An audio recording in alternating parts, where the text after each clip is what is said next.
3 mois après son élection, Amadou Soumaoro peine à convaincre à la tête de l'Assemblée nationale. Jamais un président de l'Assemblée nationale ivoirienne n'avait autant été au centre de critiques moins de 100 jours après son arrivée à la tête de l'institution. Amadou Soumaoro, élu le 7 mars dernier après la démission de Guillaume Soro, peine à se présenter comme un homme de consensus. Amadou Soumaoro est un problème, a protesté Maurice Kakou-Gikawe, secrétaire exécutif du Parti démocratique de Côte d'Ivoire, PDCI-RDA, d'Henri Konan Bédié, principal parti de l'opposition parlementaire, le 28 mai dernier. En moins de 100 jours à la tête de l'Assemblée nationale, après la démission de Guillaume Soro, Amadou Soumaoro, baron du RDR, a fait l'objet de vives critiques de la part de l'opposition. Abonnez-vous et n'oubliez pas la cloche. Depuis le retour au multipartisme, Amadou Soumaoro est le 6e président de l'Assemblée nationale. Tous ses prédécesseurs ont eu à composer des bureaux respectant une arithmétique parfaite basée sur le quota, sauf Amadou Soumaoro, a dénoncé Maurice Kakou-Gikawe dans une conférence de presse. Les faits remontent au 7 mars 2019.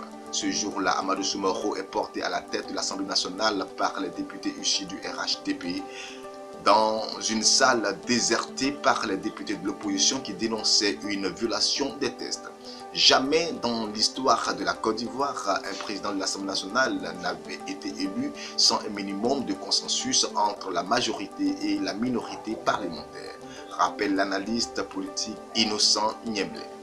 L'élection du président Amadou Soumaoro est légale et réglementaire. Il est un président légitime et non pas un président entre guillemets à qui on réclame, avait souligné le RHDP dans un communiqué. Un mois plus tard, après la mise en place du bureau de l'Assemblée nationale encore boycotté par l'opposition, 3 députés issus du PDCI sur les 4 cooptés au sein du bureau composé d'une vingtaine de membres ont tour à tour décliné leur nomination. Je constate que, contrairement à la pratique parlementaire, le groupe parlementaire PDCI-RDA, auquel j'appartiens, n'a pas été consulté ou n'a pas donné son agrément à la proposition de nomination que vous me faites.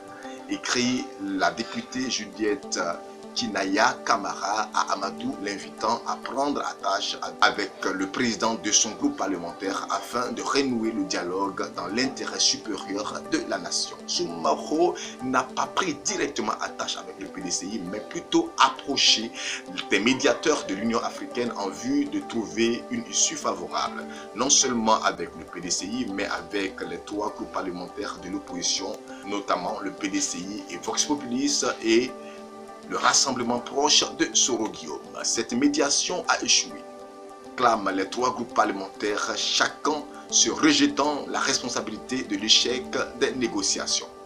La première séance plénière de l'Assemblée nationale a ainsi été reportée samedi, autre camouflé. Alors qu'il avait demandé le retrait des 2 députés PDCI du Parlement de la Communauté économique des États de l'Afrique de l'Ouest, quelques jours après avoir remplacé Guillaume Soro, le président de cette institution, le Sénégalais Moustapha Cissé Lo, lui avait opposé une fin de non-recevoir, lui rappelant que les tests communautaires n'autorisaient pas le remplacement d'un député avant la fin du mandat parlementaire de 4 ans.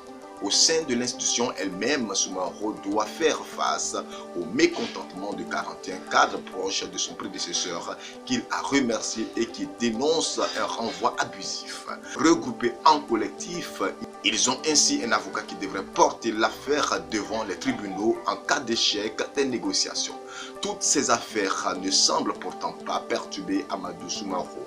Il compte ainsi convoquer dans les prochains jours une plénière en vue du vote de loi tout aussi controversée sur la filiation, le mariage ou encore la succession. D'ores et déjà, l'ex-secrétaire général par intérim du RDR a prévenu que ces tests passeraient sans difficulté. Le RHDP disposant de la majorité absolue à l'Assemblée nationale. Certes, il y a la séparation des pouvoirs comme l'indique la Constitution, Mais soyons réalistes, l'Assemblée nationale est autonome, mais elle n'est pas indépendante, car nous disposons d'un pouvoir exécutif, a précisé Soumaoro le 17 mai en conférence de presse. Nos questeurs qui s'occupent de nos paix sont logés au ministère des Finances. Tant que je serai là, il n'y aura plus de divergence entre l'Assemblée nationale et le pouvoir exécutif et judiciaire.